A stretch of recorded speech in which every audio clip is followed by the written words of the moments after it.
Hey guys, welcome to another episode of Keeping It Simpla. This is episode 3. We're back after a long Eid break, and I have Wahaj with me. So Matt's not here. Matt is in Ireland, I believe. He's in Ireland, right? He's Yeah, he's everywhere. somewhere. He's He's somewhere. everywhere at this point. So we're back after quite a long Eid break, and I basically did nothing. What did you do, Wahaj?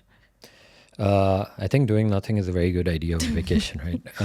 I think before Eid, given that we had a couple of days off, we drove to Oman, the whole family. We were there for about 4 days, Muscat, and then we came back. We also had a couple of cousins with us, so it was a good trip. Family had fun. Weather was okay. It wasn't as pleasant as Dubai. Yeah. But a good change of environment, I guess. Yeah. I think we were back first day of Eid, usual lunches, dinners, did those, and then I did nothing after that until yesterday. Today I'm here.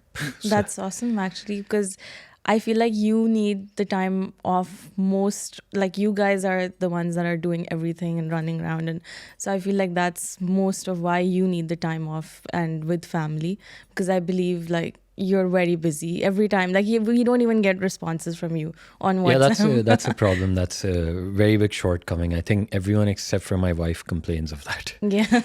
Also, because she's also really busy with her work, I believe. Yeah, and she gets the responses because Yeah. she knows how to get the responses. Yeah. So yeah, Eid was for me. I just basically was at home and just, I think, finished about 7 series on Netflix and Amazon Prime. I think I was their number 1 customer. And yeah, so there's also been some updates regarding Simpla. So we've got an Eid offer also coming in, but we've got some cool updates that have happened over the past week. So the first one is that we've introduced the sources. Now, if you go to the advice module, the sources are available from government pulled information and also government documentation. So if you're going to be more compliant and stay more compliant, I think it's even better now that you get the references and you get to see where everything is being pulled from and where everything's coming from. So there's more credibility in that regard. Then we've also localized the app in Arabic, so it's accessible. It's better for people that are well versed in that language rather than English, and it opens up a wider for wider usage for people too. So we've got that. Then we've got the enterprise version that's up. If anybody's interested in purchasing that, they can speak to our team. They can call us or speak to us directly. Then there's also, we've also updated the usage system. And I let Wahaj explain why these product updates have taken place and why they felt the need to bring these changes in. So yeah, Wahaj, please. So I think the sources are very important because as accountants or people who manage the compliance of taxes, the idea was that it will present a response for you, but it will also enable you to validate that response and where it's coming from. So what we've tried to do is add the sources. So you click on the source, opens up the document where it's pulling the information from. And then in the next wave of build, what we'll do is you'll be taken to the exact spot where the information is being sourced from in 5, tabs. So it opens up a new tab, 1, 2, 3, 4, 5. Okay. This is where I'm gathering the information from. So essentially, I don't have to go back and Google why a response is being formulated or go through the documents myself. It just aggregates all of that for me. So it makes it a little more reliable, right at the click of a button rather than, going back and double checking that information. The Arabic localization thing, I think, was a need for the region. I think in the UAE, English is very, very predominant. You don't really feel the need to have Arabic, but it helps always because you've got a very diverse sort of environment here. Some people prefer using Arabic. They may not engage with you in Arabic, but they prefer seeing things in Arabic. Saudi, massive market.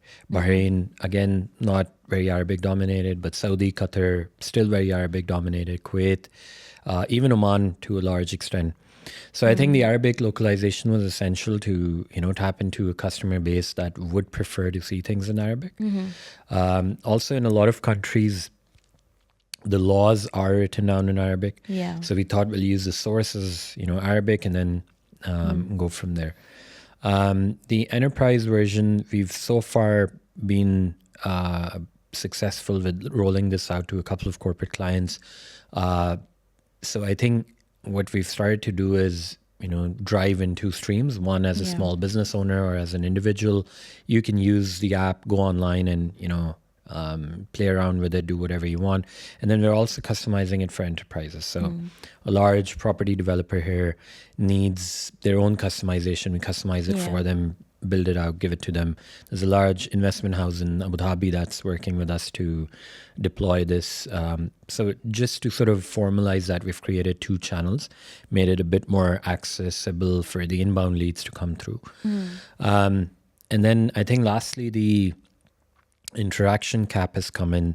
A lot of people have been using the app and it's free. It still remains free up to a certain interaction limit. And you fill out a survey, it gives you a little more credits. But I think we were starting to see that a lot of people were using the application, which we really love. But we just want to make sure that, you try it out. If you need it as an enterprise plan, you come and talk to us. Yeah. If you're an individual, you need some more extra credits, come and talk to us and we'll see what we can do.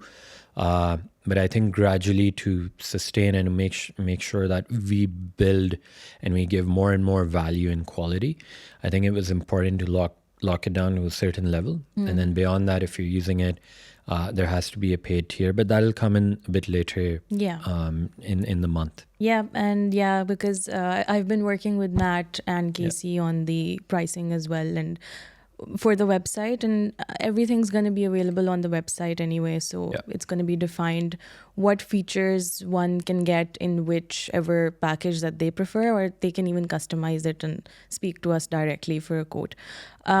So there's a couple of other things that I wanted to speak to you about regarding the if we're talking about startups and we're talking about investing in startups and we're talking about VC funding in particular. So what I've noticed is I was actually reading something the other day and which said that so unicorns are now shutting down mostly and they're failing to raise capital as well, as are a lot of other startups. And because obviously there's been such a huge boom, the funding has shrunk a little bit, and in some areas it's dried completely. So what are your thoughts on that? Like, why is that happening nowadays? Is there any reason behind this, or is this just like a phase, or will it increase? What's going to happen? I think VC firms, angel investors, and everyone's starting to get a little smarter, right? So there's a supply of liquidity in the market which had to be spent somewhere, and there's spending done. Part of it was done based on calculated, financial metrics. Yeah. A large part of it was also done due to FOMO or aggressive marketing. So a lot of people would just tag along, okay, ABC is investing, I would also invest, but not really realize what your goals are, right? Yeah. And essentially what's happened is because the liquidity is starting to dry out, people are becoming smarter. And then people are starting to ask the right questions, in my opinion. Why aren't you profitable after, say, 10 years of, existence? And the way the startup world works, it's a little different from the conventional business model where you start and in about a year or two, you should be profitable. Otherwise, you're not a successful business. Yeah. But the startup world typically operates in, acquiring more and more users, getting to a point, and then starting to make money. But I think oftentimes we don't see that happening, and companies go out, say, 10 years, 15 years down the line and still are seeking that fundraising. And I think what people have started to realize is that's not a very sustainable business model. Every time you go out, look for funds, and you sell your share to another person and then to another, but the business on its own is not truly viable. Yeah. So I think they're deploying that cash into projects or into ventures which will be organically sustainable as well, and also being a little more cautious, because AI's come in and you see a lot of applications come out, right? Yeah. Everyone's coming up with something, Yeah. including ourselves. So there's a whole sort of massive pipeline of people building products. Yeah. Now, how do you deploy the right amount of funds, and where do you deploy it? Yeah. So I think it's just people becoming a little more wiser, and it's also part to do with liquidity drying up. People are being a little more cautious with the geopolitical events that you see around us. There's two wars going on essentially. So I think everyone's sort of being a bit cautious. Yeah. And I also think that there's been some startups like that are focusing on specific trends, and they hop onto those trends. Like, for example, sustainability. I wouldn't say it's a trend, but there's a lot of people that want to kind of like have that kind of interest in themselves, so they'll maybe label themselves as, oh, we're like building this sustainable this app that's gonna promote sustainability and stuff. So whenever those trends also die down and then people start to like talk about different things, then people then start creating apps that are pertaining to that trend again. So I feel like it's also, I think VCs are also seeing that too, where it's like a lot of hopping going on. Like you said, like you'll end something and then you'll sell it off and then you'll sell your shares. And it's like a whole process. And I do think that it's wise of them to invest properly, because then us as customers will also get, and us as their clients will also get like quality products. So yeah.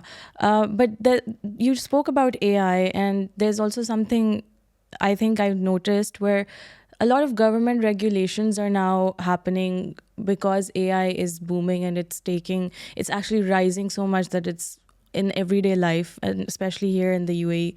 So, and actually is part of the whole MENA region. But I also believe that's the reason why a lot of investors are kind of taking a step back too, because a lot of those regulations do not allow for certain things and do not allow for certain, it limits your experience to quite a big extent. So is there anything that you think in particular is happening via government regulations that could be like a massive change in AI moving forward? I'm not sure if you would call it a massive change. I think, a month ago or around about then, the EU came out with the first law that governs AI businesses or AI technologies. And I think the UAE also has a couple of laws that are coming out similar to those in the EU. Saudi's got their cybersecurity firm that's working on laws. They have some laws which sort of borderline speak of AI, but they don't really. I mean, you could imply they speak of AI, but they don't have a proper AI sort of rules and regulations yet. I think a couple of things that would be very drastically important are in the fields that have impact to consumers, right? For example, medical fields, medical or fields like law, where AI advice needs to be very, very clearly labeled. I think in medical, you will still require a sign off by a doctor or a health professional, but in say professions like legal, it must state that it's generated by AI. So one of the things that EU did was anything that's generated by AI in certain segments needs to be labeled. Yeah. And I think that's very important because the lines between reality and AI, given its rampant sort of development and progress, you can't really tell what's real and what's not, right? Yeah. You use Midjourney to generate an image. It makes it so close to reality that maybe you or maybe I could probably pick up. But people, beyond a certain age point who have not seen this evolution will not be able to pick up. It becomes very risky. So I think these regulations will have an impact. And I think it is important. I think it's important to strike the right balance so you don't limit creativity. And at the same time, you don't allow a complete free hand where, people use that to scam others or, use it negatively, basically. Yeah. And I also feel like you were talking about invest just the areas in which AI is kind of being regulated. So, like you said, law, and then also healthcare. But then also, I feel like finance is that sector where a lot of it is needed, and like a lot of ethics need to be defined. And do you think that we as a company are like taking the right steps to keep that in consideration, given people's data is going to be on the app itself? So, I know that we have a lot of we have a proper process to keep their data secure, but could you, I mean, touch upon that a little bit too? So a couple of things that we have. One of them is encryption in transit. So if there's any names that are mentioned, those get encrypted. I can't see the names. And we've tried to follow the right protocols to make sure information is always secure. We use OpenAI through Azure. Yeah. For enterprises, what we're doing is either they can host it on their own Azure cloud server if they've got one, or we use alternative technologies like Llama by Meta, the ones that are open source. You Yeah. can deploy it on a local server. Yeah. So the technology is mine that's sort of extracting the information, but the data never sort of leaves your architecture, and that provides a lot of enterprises with that comfort. But for the smaller, say if I was to sign up, I'd have encryption in transit. I'd have the protocols that Azure has already deployed as part of OpenAI. And those seem to work for a large part, but I would never have visibility on the amounts that you send through, Okay. the questions that you ask. I may be able to pull them out without the names and the amounts. Okay. Yeah. Yeah. So okay. Yeah. That's one thing as well that people should know about, because there is obviously risks to everything being given this it's the internet. But yeah. So we're talking about, if we're talking about MENA specifically and the region's AI and the startup culture, but there's been a recent shift in a lot of the market conditions too. And this is considering everything that's happening around in the world too, which obviously has an impact. But what do you have to say about that? Is it going to affect how startups are now going to work in the future, or how they might even decrease in the future, or not just even startups, just generally how the market is right now? And do you think this is the right time for someone to even be starting a company if they want to? I think the geopolitical thing will have some impact, but I don't think that will really stop people from, doing what they're doing. I think it's something that plays on your mind, but it's not something that will prevent you. Of course, it might prevent a lot of large companies from investing in the region and so on. But I think as an entrepreneur, if you want to start something, you'd still go ahead with it. That's my view. I may be wrong. On the other hand, I think this region is probably the most economically viable sort of piece at this point today, Yeah. right? So we've seen the growth in Saudi, we've seen the growth in UAE, in Qatar. Bahrain's trying to follow. Kuwait is gradually trying to follow. It's not a market I follow very closely. Oman's just set up their fund for startups, so they're also trying to follow. I think it's a very good time to start, because if you look at the market trends over the last 20 years, people are moving away from large corporate employment into either micro gig economies or doing something of their own. Yeah. Because a lot of people want to work with smaller businesses, Yeah. and they seem to be thriving. So the ratios are changing from, how 20 years ago or maybe 10 years ago, if someone would graduate, they'd be like, I want to work with the biggest firms in the world. I want to work here, I want to work here, and then I want to do this. But if you speak to a lot of people who are graduating today, like my nephews, they're like, I don't want to work. I want to do something on my Yeah. own, and I want to set something. I've got 10 different ideas. I'll explore and I'll, Yeah. do something. And I think it's headed to a point where there's a lot of encouragement from the market. And I think there's a lot of tools now available that make these things very easy for you to set up and run. Yeah. So I think the numbers of companies being set up, entrepreneurs that you see, or investments even being raised, I think is only bound to increase. Okay. And what are some of these tools that maybe you use in particular? Because when you were starting out, you have Oblique as well. So, how has that been? Also, how has that been like for you? Given this market is now, like I said, it's changing a little bit. But has Oblique seen any kind of change and shift in it, or has it just is it going the same way, or how is that like? So yeah, we use quite a few tools, right? So just to give you an example, I didn't necessarily mean AI in terms of the tools that I was talking about, but for example, the company that we've set up, not once have I gone to register my company or Okay. do anything, right? So I was able to do it all remotely, and that's Yeah. great. Since Yep. 2017, that's when we set up. Yeah. So I haven't gone to the office. Yes, I've signed documents. I've emailed it over to them. I've renewed every year without a problem. So it's a massive thing, right? In a lot of countries, you still have to appear in person. That's number one. And then the same goes for bank account opening. You don't have to physically visit. So, these things are made easier and easier. Before you Yeah. had to go visit maybe 10 different offices. You had to go personally to get someone's visa. It's all done online Yeah. now. Or in large part, at least, it's done online. So that's what I was referring to. But I think to run your business now, a lot of these things are done through either AI or through automated software, right? So we use a lot of Power BI tools, for example, for reporting. Yeah. We use a lot of, and I can't remember the names. We've got someone in marketing doing that, but she does something on automatic SEO and automatic ad building. So Yeah. my ads keep changing based on what the trending is. Yeah. And it's not an agency that I've hired. It's just an online platform that she, keeps Yeah. visiting every month or so.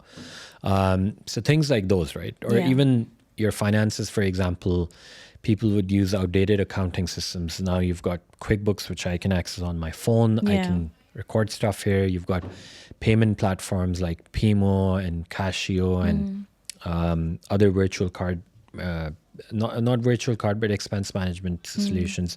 So the journey to, start that business is getting easier and easier. And it's only getting easier with the aid of AI. But Yeah. so I think that's what I was referring to overall. And because you have started your business here in the UAE, I'm pretty sure there's a lot of options available abroad as well, like maybe in foreign countries. But do you think the process here is a lot easier than other places? Like if you have any friends that have their company set up somewhere else, and you compare it to what your process was like, do you think that it's fairly easy here, or it's the same? It's equally, it's equally easy everywhere else in the world too. I think in this region, it has to be the easiest. So there's no comparison. You Yeah. go to any other place in the region, and you'll it takes a while, and you still perhaps need to go in person in a lot of places. When you compare globally, I think, and I haven't tried to do this in a lot of countries, but I hear Singapore is easy. I haven't been exposed to that. I may be wrong, but I have set up, or I have been involved in setups in Canada, UK, and US. Those are very simple and straightforward. Yeah. They're also significantly cheaper than the company set up here. But again, it takes a while. Like over here, you could, there are free zones which would issue you a trade license in 48 hours. Okay. I don't think I've seen that sort of speed anywhere. Yeah. Even in the US, when we applied, I mean, it's been a while, so I'm not sure if things have changed. It took us nearly 2 weeks. Okay. But I think over here in 2 days, you get your license and you're sorted. Visa is a different story, of course. But yeah. But for the license, you can easily get something. yeah, the challenges with bank accounts. Yeah, exactly, But- because they need like a proper verification and Yeah, all and of there's those a lot checks. there's a lot of sort of KYCs that need to be done and so on. And some banks don't sort of prefer opening for free zones if you're set up in a free zone. Yeah. So it's that's the only hurdle I think when you start a business here, a bank account, in my view, is the only hurdle. Yeah. There's also a corporate tax now that's been introduced recently. So, do you think that's changed any of the perspective that people have in opening business over here in the UAE? Or is it still very much like something that they're into, and it attracts a lot more companies to open up here? Because I don't think it's still, not as compared to other countries, I don't think it's still as bad as, Yeah. so it's like quite an attractive thing for people to open up here. But do you think it's had like any impact whatsoever? Have you seen any changes? So I'm not very close with the companies being set up, but I don't think it would cause a massive difference. Yeah. I think we're still still number 3 or number 2 lowest tax in the world, if I'm not mistaken. I can't seem to remember now, but I think we match with one other country. Was it Hungary? At 9%. There was one country which is, or maximum 2 countries which are below. But I think it's still very favorable. Yeah. You've got Saudi next door charging 20% if you're a foreign-owned entity, Yeah. which is super high. Yeah. And then a lot of other countries range from anywhere 15 to 30, 35%, Yeah. depending on sort of what jurisdiction you're in. So it still remains a very favorable market. There's other sort of benefits as well, right? Dubai is super central. It's right nearly the center of the world. Yeah. So it's a good place to be. It's very multicultural. It's not very hard to set up a business here. You pretty much get everything, the best of the West and the East, I suppose. So, Yeah. so it's a very good sort of settling point for a lot of people, and Yeah. that's why they choose to come here. I don't think it would massively impact that. I think the bigger shift is from a complete non sort of tax or non-regulated environment to a regulated environment. So Yeah. that means you need to prepare your financial statements in a particular fashion.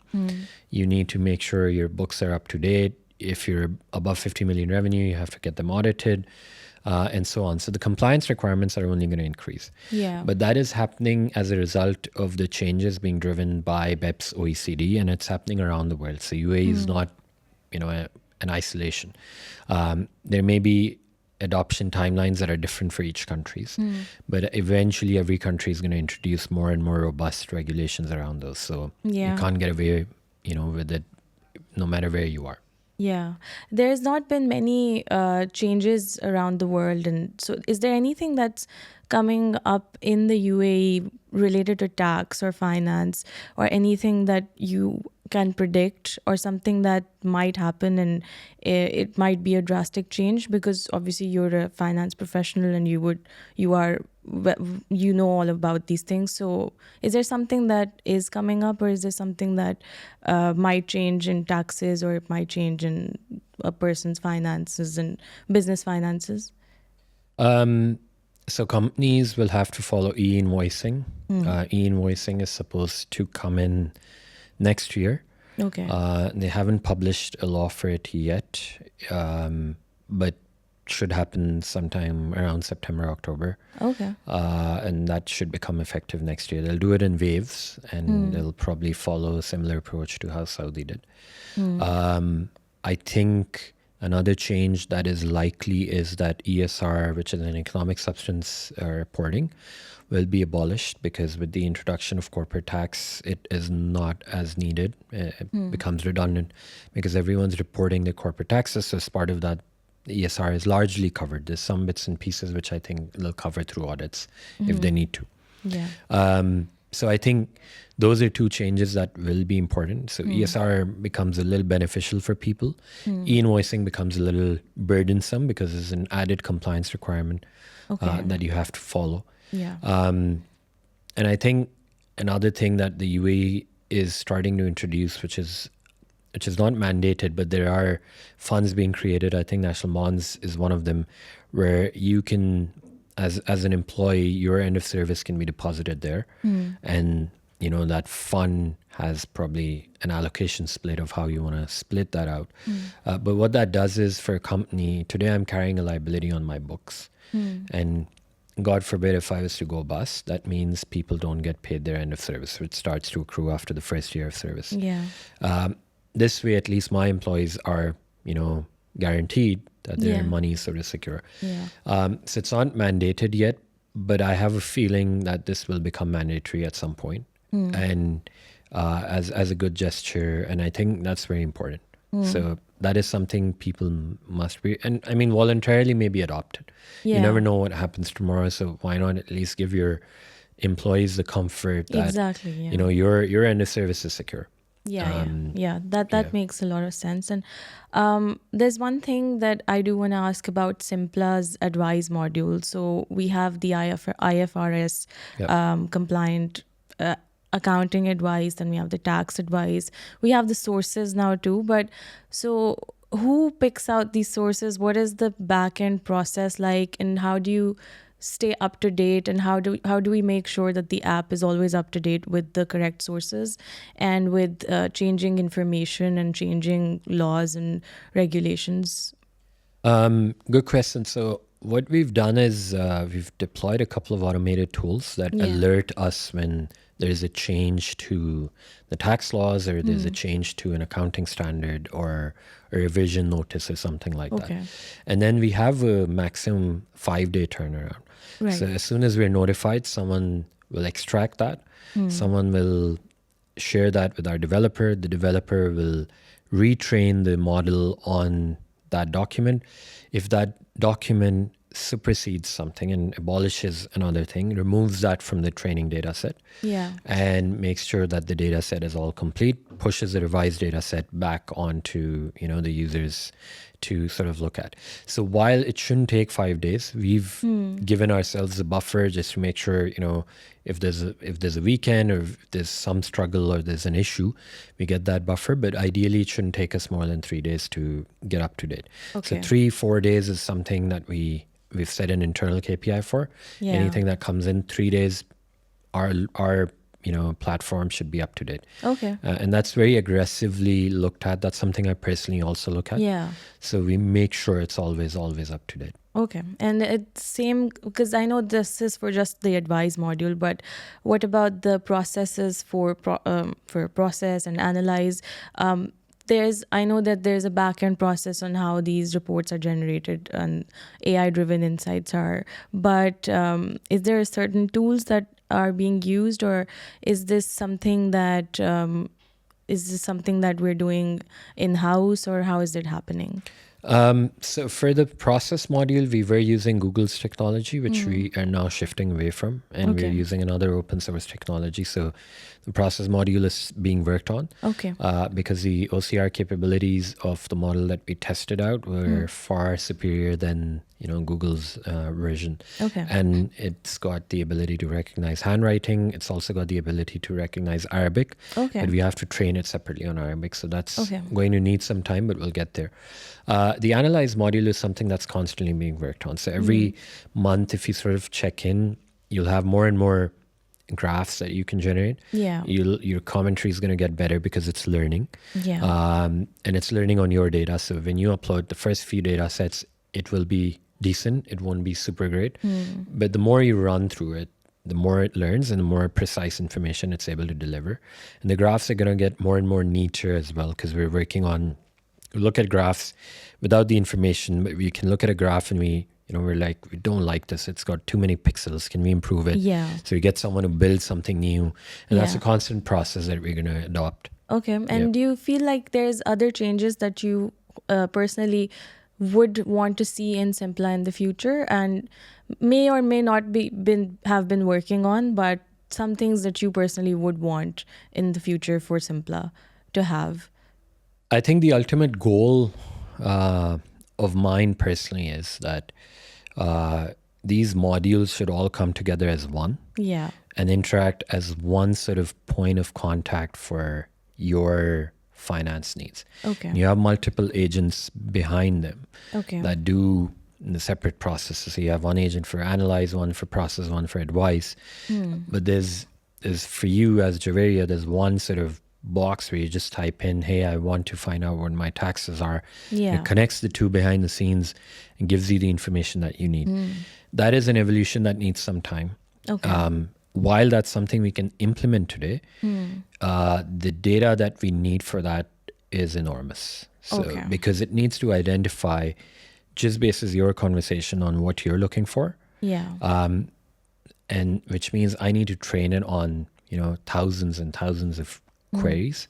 So it will take time for us to get there. But that's Okay. my ideal state. So you have one person that you're talking to. Yeah. I mean, I call it a person because I think it's a It is a person it at is a this person. point.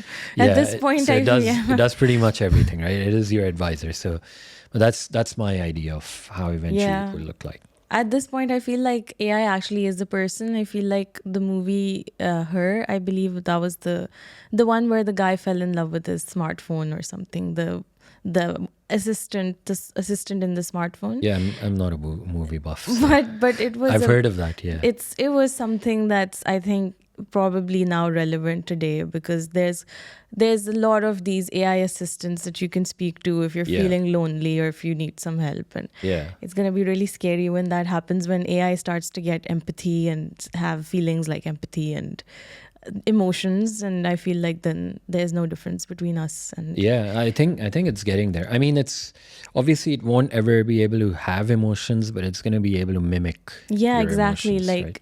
it's probably going to be able to see things and observe, like exactly take in data and just like a sponge, and then just mimic everything accordingly. So I don't think that thing is far away at all. I feel like that idea is probably exists even now.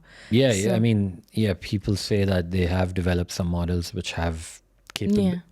what do they call it? They call this a word that they use, but it has the capability to recognize and to understand and react with emotions. But obviously, it's just the system being intelligent and mimicking But emotions. I mean, it could work for some people that have problems developing relations, like autistic people or people that have social anxiety. It maybe could be beneficial for them. So I feel like it's not a terrible idea. But again, the balance needs to be struck. You can't just leave actual human connections and then like run to Absolutely, your. and I think in areas like these, it's going to be hugely or immensely beneficial for, like you said, for Yeah, a lot of these areas. But it also needs to be very carefully monitored, because exactly. if it goes on a tangent that you don't want it to go at, Yeah.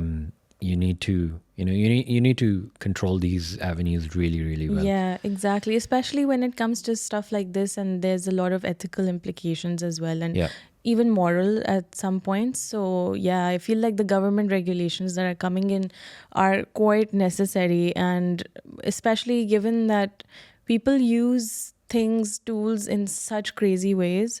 yeah, Like, you don't even, I mean, I go on Reddit and I see people posting like horror stories of how someone's data is being used, how and their identities are being stolen, and yeah, every single day. So yeah, it's the need of the hour, and I feel like it's a great I think it's great on the government's part to do this. yeah. We spoke about entrepreneurs and people starting their own companies, and like you said, that the younger generation is now more inclined to working on something on their own rather than working for somebody. And so in light of that, do you have any favorite entrepreneur inspirational stories that you sometimes hear, and then you get motivated to do more, or you have heard and started to do more?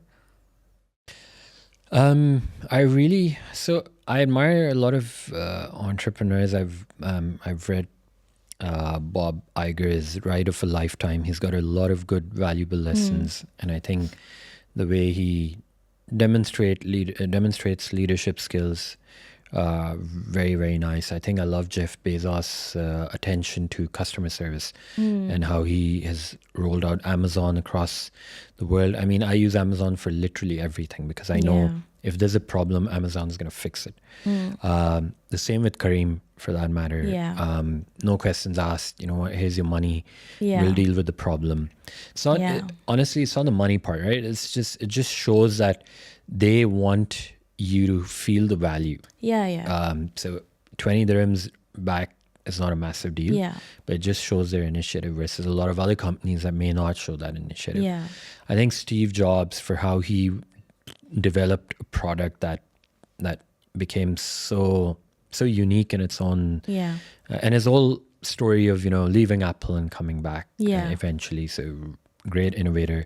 Elon Musk, love his innovation skills. Do not like his personality too He's much, something. but I mean he's a He's being talked massively, about. So yeah, and that's he's transformed the way you see things, right? So whether or not I like him as a very irrelevant yeah. sort of notion, but I think he's transformed the way the space industry worked. He's Yeah. transformed the way the automobile industry worked. He's working on transforming pretty much everything that he can get his hands on. And he's young as well, so there's that. And I think it's also a matter of separate the art from the artist when you look at these Yeah. things. So some people might not like Elon, like I don't like him either as a personality, because I feel like he's very in your face with a lot of the tweets and a lot of the stuff that he's in the news about. But again, like the innovation is massive on his Yeah, part. I think he's changed the world, quite Yeah, frankly. So and he's also ensuring that a lot of younger people are coming up with ideas, and he is rewarding them for it in terms of hiring them, or maybe giving them platforms to showcase their innovations too. So I feel like that's very important as well. When you get to that place, I feel like you need to give platforms to other people as well to move forward, rather than you just being the only person and the only innovator. So yeah, that's very important. I think Microsoft also does that a lot with some of their programs, and a lot of these entrepreneur programs are now happening. Like I think Harvard has one, and I think a lot of these other companies have also started. Google has one too, and so yeah, it's a good way to kind of keep the circle going. yeah. And you spoke about reading that book. So I was gonna ask you that question next. What is your current read right now? And yeah, I think my current read is Reddit. Right now, I'm only reading new technologies or the current affairs, yeah, to be honest. So I haven't read anything. I mean, to be honest, I don't really indulge myself in a lot of reading, yeah. a lot of conventional reading. Okay, I do a lot of reading on Reddit. I do a lot of reading online, not just Reddit. So I'll be reading Financial Times, Bloomberg. I'll be reading Reuters for world affairs, BBC's. But I think that's something I have as a ritual. So I do that every night. I can't not read before I go to sleep, but that reading's done on my device. okay, And it's got to be a mix of, what new AI technology is there, what an entrepreneur has developed, what his story was, what a big company's done to change or transform the way they were doing things in the past. So it's a mix, quite honestly, but I think books don't is not something I would do, okay. or I love doing, at least. I do it very, very occasionally. So maybe I should ask you, what is your current sound that you're listening to? Because podcasts are something, except for this podcast, what are you listening to these days, if you are into podcasts at all, or maybe just videos or consumption of that sort? So I haven't had the chance to listen to a lot of podcasts, Except in for the ours, past. obviously. Except for ours. Also listen to Naeem's My First Business podcast, purely because he's a very good friend. And Okay. I love his ideas and his thoughts, and how he conducts interviews. It's very different. It's very refreshing. It's not very conventional. But coming back to your question, what's my music? Listening to two things these days. I listen to a lot of trance. Okay.